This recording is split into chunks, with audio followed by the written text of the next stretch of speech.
19:25 പ്രഭാതമുരളി ബാബ്ദാദ മധുബൻ. ബാബു പറയുന്നു, മധുരമായ കുട്ടികളെ, നിങ്ങൾ വിശ്വത്തിൽ ശാന്തി സ്ഥാപിക്കുവാൻ നിമിത്തമാണ്. അതിനാൽ നിങ്ങൾ ഒരിക്കലും അശാന്തമാകാൻ പാടില്ല. ചോദ്യം: ബാബ ഏത് കുട്ടികളെയാണ് ആജ്ഞാകാരികളായ കുട്ടികൾ എന്ന് പറയുന്നത്? ഉത്തരം: ബാബയുടെ മുഖ്യ ആജ്ഞയാണ് കുട്ടികളെ അമൃതവേളയിൽ, അതായത് രാവിലെ എഴുന്നേറ്റ് ബാബയെ ഓർമ്മിക്കൂ. ആരാണോ ഈ മുഖ്യ ആജ്ഞ പാലിക്കുന്നത്, അതിരാവിലെ സ്നാനവും മറ്റും ചെയ്ത് ഫ്രഷായി നിശ്ചിത സമയത്ത് ഓർമ്മയുടെ യാത്രയിൽ ഇരിക്കുന്നത്, ബാബ അവരെ സൽപുത്രൻ അഥവാ ആജ്ഞാകാരി എന്ന് പറയുന്നു. അവർ തന്നെയാണ് പോയി രാജാവാകുന്നത്. കുപുത്രരായ കുട്ടികൾ ചൂലുകൊണ്ട് തൂക്കും. ഓം ശാന്തി. ഇതിന്റെ അർത്ഥം കുട്ടികൾ മനസ്സിലാക്കി. ഓം എന്നാൽ ഞാൻ ആത്മാവാണ്. ഇങ്ങനെ എല്ലാവരും പറയുന്നു, ജീവാത്മാവുണ്ട്. തീർച്ചയായും എല്ലാ ആത്മാക്കളുടെയും പിതാവ് ഒന്നാണ് എന്ന്. ശരീരങ്ങളുടെ പിതാവ് വേറെ വേറെയായിരിക്കും.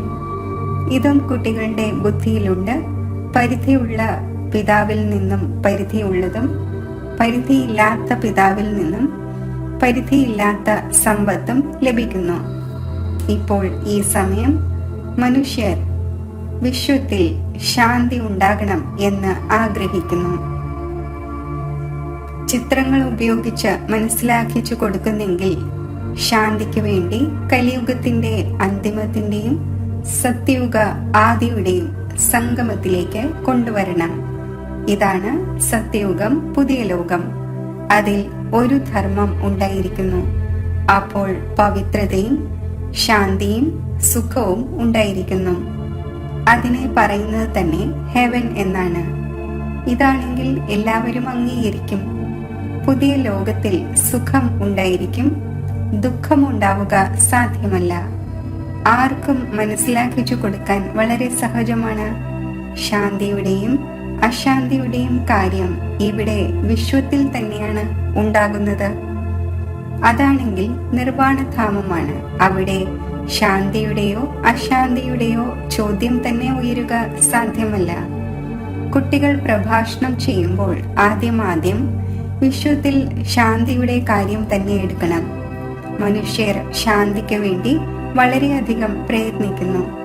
അവർക്ക് പ്രൈസും ലഭിച്ചുകൊണ്ടിരിക്കുന്നു. വാസ്തവത്തിൽ ഇതിൽ പരക്കം പായേണ്ട കാര്യമൊന്നും ഇല്ല.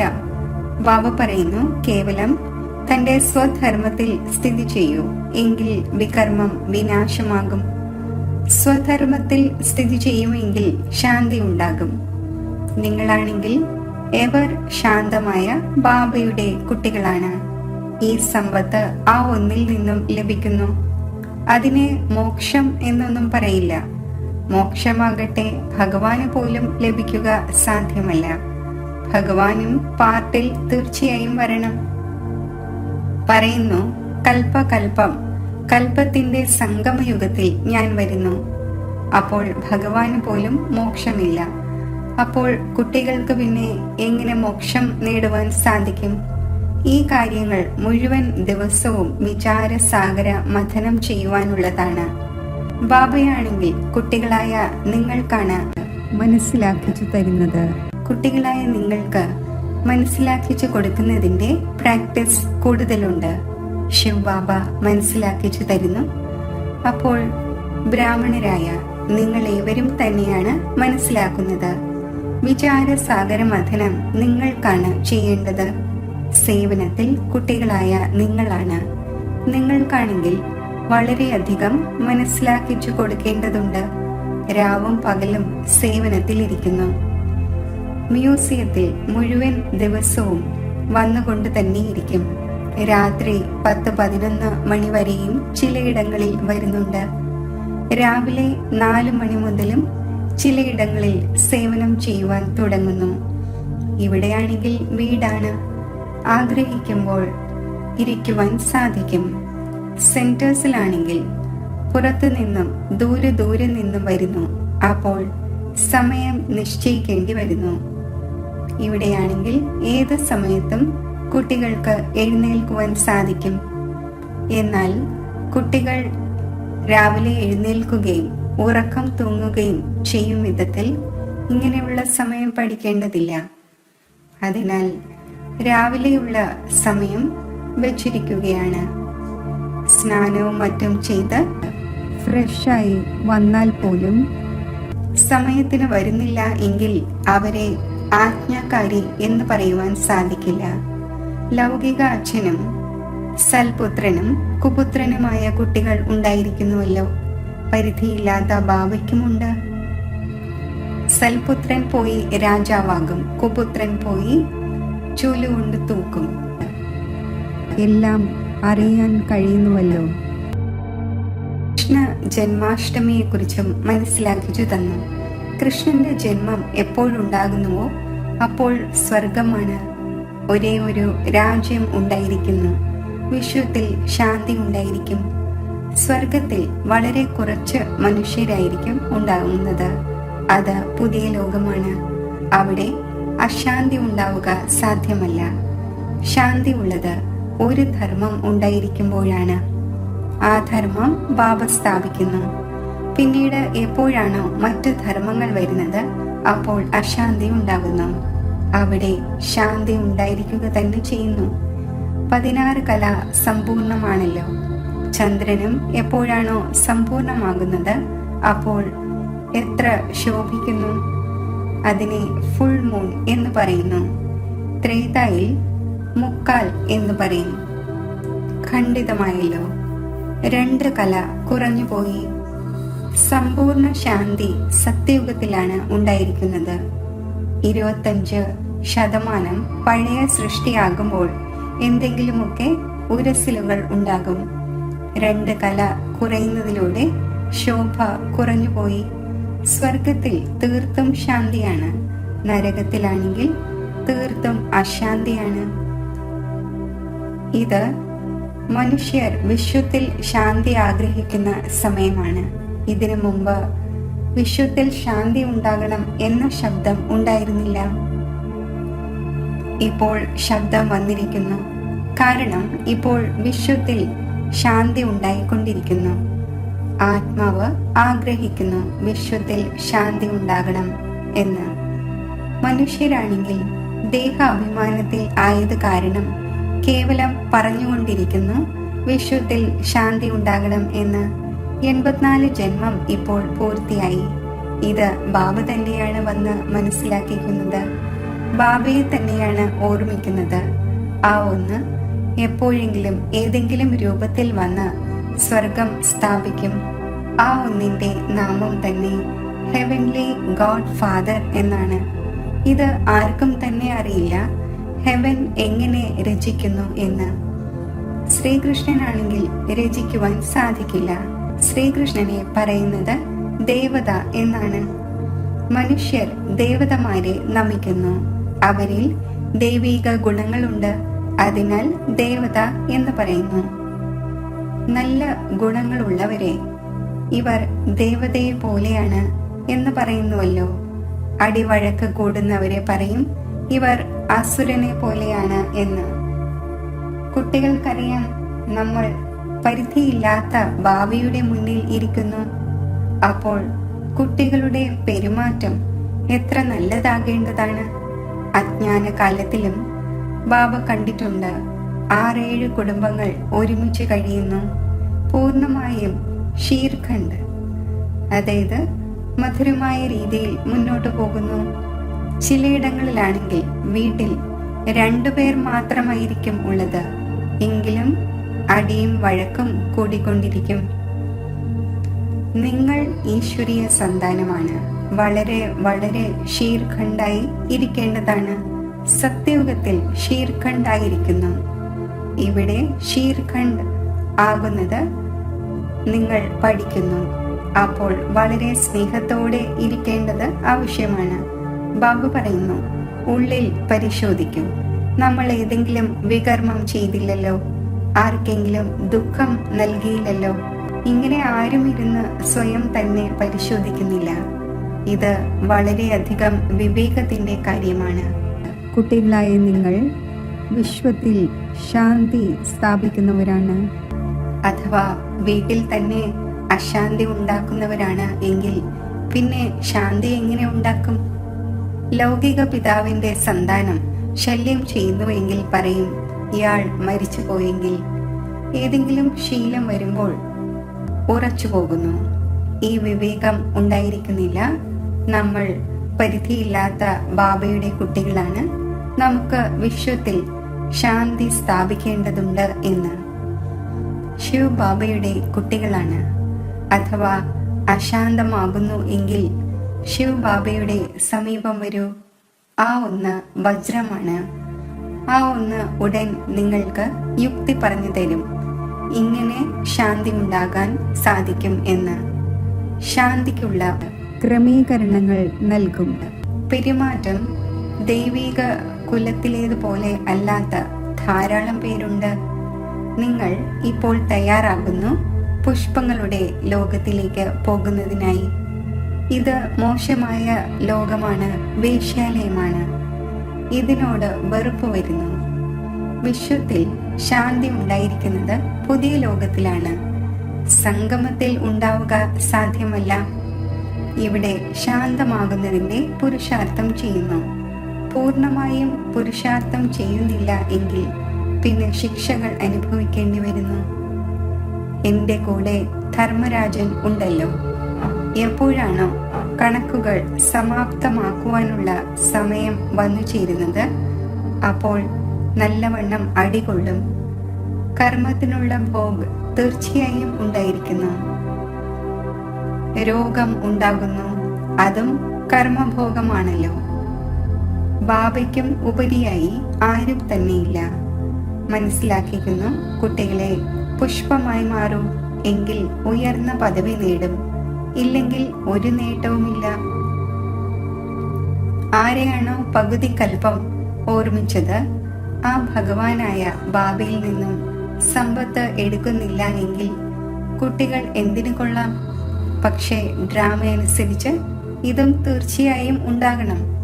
അതിനാൽ മനസ്സിലാക്കിച്ചു കൊടുക്കുന്നതിനുള്ള യുക്തികൾ ധാരാളമുണ്ട്. വിശ്വത്തിൽ ശാന്തി സത്യയുഗത്തിൽ ഉണ്ടായിരുന്നു. അവിടെ ഈ ലക്ഷ്മി നാരായണന്റെ രാജ്യമായിരുന്നു. യുദ്ധവും തീർച്ചയായും ഉണ്ടാകും, കാരണം അശാന്തി ഉണ്ടല്ലോ. ശ്രീകൃഷ്ണൻ വീണ്ടും വരും സത്യയുഗത്തിൽ. പറയുന്നു, കലിയുഗത്തിൽ ദേവതമാരുടെ നിഴൽ പോലും പതിയുക സാധ്യമല്ല എന്ന്. ഈ കാര്യങ്ങൾ കുട്ടികളായ നിങ്ങൾ തന്നെയാണ് ഇപ്പോൾ കേട്ടുകൊണ്ടിരിക്കുന്നത്. നിങ്ങൾക്കറിയാം, ശിവ് ബാബ നമ്മെ പഠിപ്പിക്കുന്നു, ധാരണ ചെയ്യണം. മുഴുവൻ ആയുസ് തന്നെ വേണ്ടി വരുന്നു. പറയുന്നുണ്ടല്ലോ, മുഴുവൻ ആയുസ്സും മനസ്സിലാക്കിച്ചു കൊടുത്തു, എന്നിട്ടും മനസ്സിലാക്കുന്നില്ല എന്ന്. പരിധിയില്ലാത്ത ബാബ പറയുന്നു, ആദ്യം മുഖ്യമായ കാര്യം മനസ്സിലാക്കിച്ചു കൊടുക്കൂ. ജ്ഞാനം വേറെയാണ്, ഭക്തി വേറെ കാര്യമാണ്. പകുതി കൽപ്പം പകലും പകുതി കൽപ്പം രാത്രിയുമാണ്. ശാസ്ത്രങ്ങളിൽ കൽപ്പത്തിന്റെ ആയുസ് തന്നെ തലകീഴായി എഴുതിയിരിക്കുന്നു.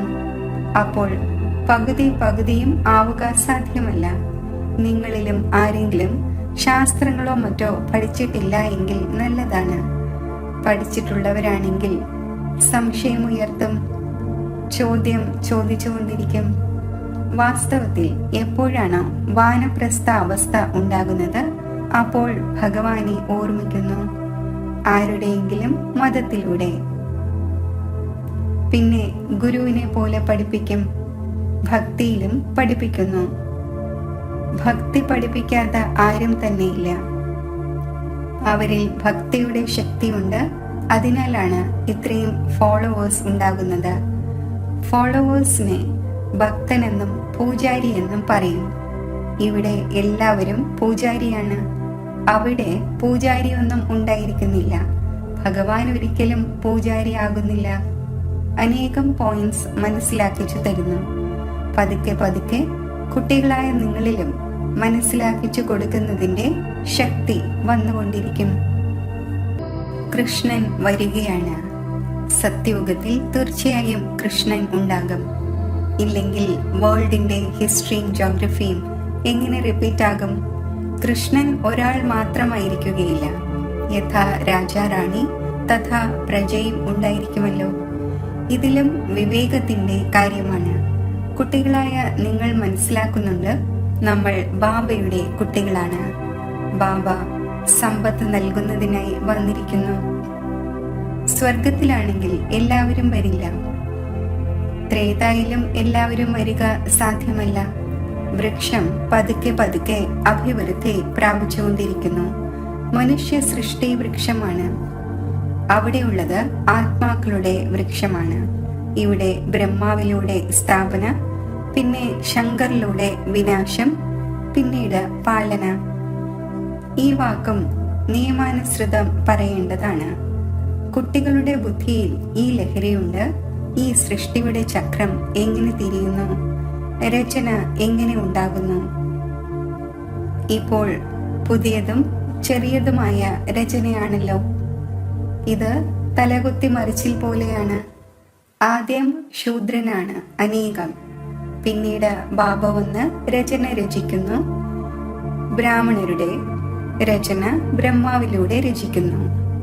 ബ്രാഹ്മണർ കുടുമിയാണ്. കുടുമിയും പാദവും പരസ്പരം ചേരുന്നു. ആദ്യം ബ്രാഹ്മണർ വേണം. ബ്രാഹ്മണരുടെ യുഗം വളരെ ചെറുതായിരിക്കുന്നു. പിന്നീടുള്ളത് ദേവതമാരാണ്. ഈ വർണ്ണങ്ങളുടെ ചിത്രവും ഉപയോഗമുള്ളതാണ്. ഈ ചിത്രം മനസ്സിലാക്കിച്ചു കൊടുക്കുന്നത് വളരെ ഈസിയാണ്. വെറൈറ്റി മനുഷ്യരുടെ വെറൈറ്റി രൂപമാണ്. മനസ്സിലാക്കിച്ചു കൊടുക്കുന്നതിൽ എത്ര രസം തോന്നുന്നു. ബ്രാഹ്മണർ ഉള്ളപ്പോൾ എല്ലാ ധർമ്മങ്ങളുമുണ്ട്. ശൂദ്രനിൽ നിന്നും ബ്രാഹ്മണരുടെ തൈ നടുന്നു. മനുഷ്യരാണെങ്കിൽ വൃക്ഷത്തിന്റെ തൈ നടുന്നു. ബാബയും തൈ നടുന്നു. എവിടെയാണോ വിശ്വത്തിൽ ശാന്തി ഉണ്ടാകേണ്ടത്. ശരി, മധുരമധുരമായ സിഖിലതെ കുട്ടികൾക്ക് മാതാവും പിതാവുമായ ബാബ് ദാദയുടെ സ്നേഹസ്മരണകൾ. Good morning. ആത്മീയ പിതാവിന്റെ ആത്മീയ കുട്ടികൾക്ക് നമസ്തേ. ധാരണയ്ക്കുള്ള മുഖ്യസാരം: സദാ സ്മൃതി വയ്ക്കണം, നമ്മൾ ഈശ്വരീയ സന്താനമാണ്. നമുക്ക് ഷീർഖണ്ഡായി ഇരിക്കണം, അതായത് പാലും കൽക്കണ്ടവുമായി ഇരിക്കണം. ആർക്കും തന്നെ ദുഃഖം നൽകരുത്. ഉള്ളിൽ തന്റെ പരിശോധന നടത്തണം. നമ്മിലൂടെ ഏതെങ്കിലും വികർമ്മം ഉണ്ടാകുന്നില്ലല്ലോ. അശാന്തം ആകുന്നതിന്റെയും അശാന്തി വ്യാപിപ്പിക്കുന്നതിന്റെയും ശീലം ഇല്ലല്ലോ. വരദാനം: പവിത്രതയുടെ ശക്തിയിലൂടെ സദാ സുഖത്തിന്റെ ലോകത്തിൽ കഴിയുന്ന ദുഃഖമില്ലാപുരിയുടെ ചക്രവർത്തിയായി ഭവിക്കട്ടെ. സുഖശാന്തിയുടെ ഫൗണ്ടേഷൻ പവിത്രതയാണ്. ഏത് കുട്ടികളാണോ മനസ്സ വാച കർമ്മണ മൂന്നിലും പവിത്രമാകുന്നത്, അവർ തന്നെയാണ് ഹൈനെസ്സും ഹോളിനെസ്സും. എവിടെ പവിത്രതയുടെ ശക്തിയുണ്ടോ അവിടെ സുഖവും ശാന്തിയും സ്വതവേ ഉണ്ടായിരിക്കും. പവിത്രത സുഖശാന്തിയുടെ മാതാവാണ്. പവിത്ര ആത്മാക്കൾ ഒരിക്കലും വിഷമിക്കുക സാധ്യമല്ല. അവർ ദുഃഖമില്ലാപുരിയിലെ ചക്രവർത്തിയാണ്. അവരുടെ കിരീടവും വേറിട്ടതാണ്, സിംഹാസനവും വേറിട്ടതാണ്. ലൈറ്റിന്റെ കിരീടം പവിത്രതയുടെ അടയാളം തന്നെയാണ്. സ്ലോഗൻ: ഞാൻ ആത്മാവാകുന്നു, ശരീരമല്ല. ഈ ചിന്തനം നടത്തുന്നത് തന്നെയാണ് സ്വചിന്തനം. അവ്യക്ത സൂചന: ഇപ്പോൾ താൽപര്യത്തിന്റെ അഗ്നിയെ പ്രജ്വലിതമാക്കി യോഗത്തെ ജ്വാലാരൂപമാക്കൂ. പവർഫുൾ യോഗം, അതായത് താൽപര്യത്തിന്റെ അഗ്നി ജ്വാലാരൂപത്തിന്റെ ഓർമ്മ തന്നെയാണ്. ഭ്രഷ്ടാചാരത്തിന്റെയും അത്യാചാരത്തിന്റെയും അഗ്നിയെ സമാപ്തമാക്കുന്നതും സർവ ആത്മാക്കൾക്കും സഹയോഗം നൽകുന്നതും. ഇതിലൂടെ തന്നെയാണ് പരിധിയില്ലാത്ത വൈരാഗ്യവൃത്തി പ്രജ്വലിതം ആകുന്നത്. ഓർമ്മയുടെ അഗ്നി ഒരു ഭാഗത്ത് ആ അഗ്നിയെ സമാപ്തമാക്കും, മറുഭാഗത്ത് ആത്മാക്കൾക്ക് പരമാത്മാ സന്ദേശത്തിൻ്റെയും ശീതള സ്വരൂപത്തിൻ്റെയും അനുഭൂതി ഉണ്ടാക്കിക്കും. ഇതിലൂടെ തന്നെയാണ് ആത്മാക്കൾക്ക് പാപങ്ങളുടെ അഗ്നിയിൽ നിന്നും മുക്തമാകുവാൻ സാധിക്കുന്നത്. ഓം ശാന്തി. യോഗത്തിൻ്റെ അഭ്യാസം. സമയത്തിൻ്റെ വിശേഷ മഹത്വം ബുദ്ധിയിൽ ഉറപ്പിച്ച് ഞാൻ ഒരു സെക്കൻഡിൽ അശരീരി ആത്മസ്വരൂപത്തിൽ സ്ഥിതി ചെയ്യുന്നു.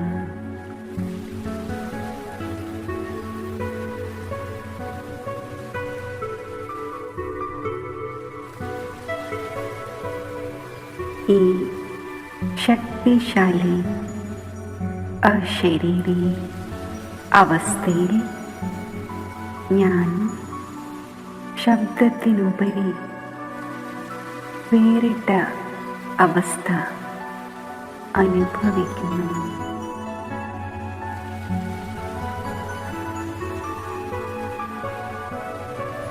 മുക്തിധാമത്തിൽ നിന്നും കർമ്മക്ഷേത്രത്തിൽ വന്നതും അശരീരി ആയി തന്നെ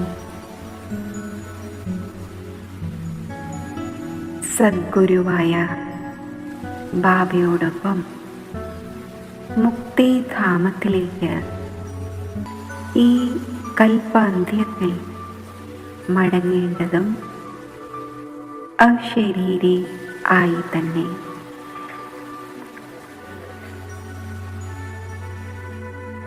ദേഹവും ദേഹത്തിൻ്റെ ദേശവും മറന്ന് ഒരു സെക്കൻഡിൽ ഞാൻ അശരീരി ആത്മാവായി പരംധാം നിവാസിയാകുന്നു.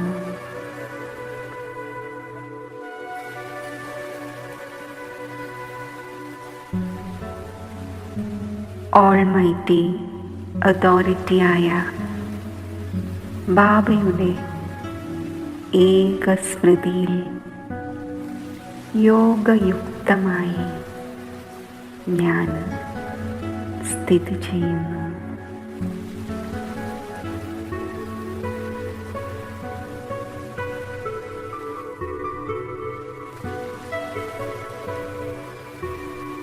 മറ്റൊരു സങ്കല്പവുമില്ലാതെ ഈ അവസ്ഥയിൽ സൈലൻസിൻ്റെ ശക്തി ഞാൻ ശേഖരിക്കുന്നു.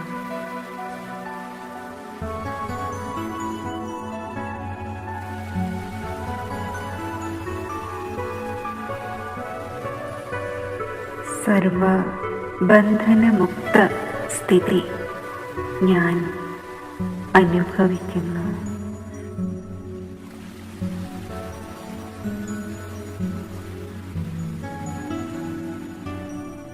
ഈ അശരീരി അവസ്ഥയിൽ സർവപ്രകാരത്തിലുള്ള ഉദാസീനതകളും വിഷമതകളും അകലുന്നു.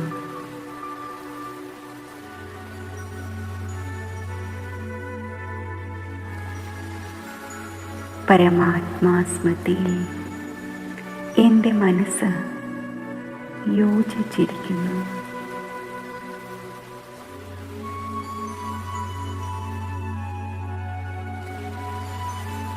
ഒരു സെക്കൻഡിൽ ഞാൻ മസ്തകത്തിലെ ആത്മസിംഹാസനത്തിലേക്ക് കർമ്മേന്ദ്രിയങ്ങളുടെ രാജാവായി സ്ഥിതി ചെയ്യുന്നു.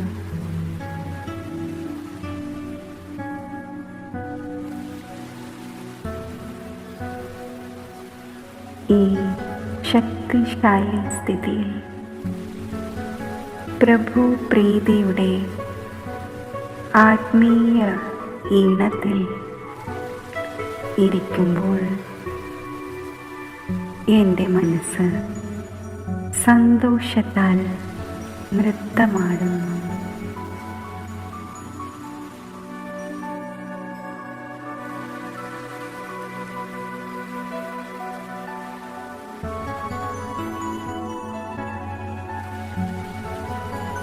ഈ സന്തോഷത്തിൻ്റെ അലകൾ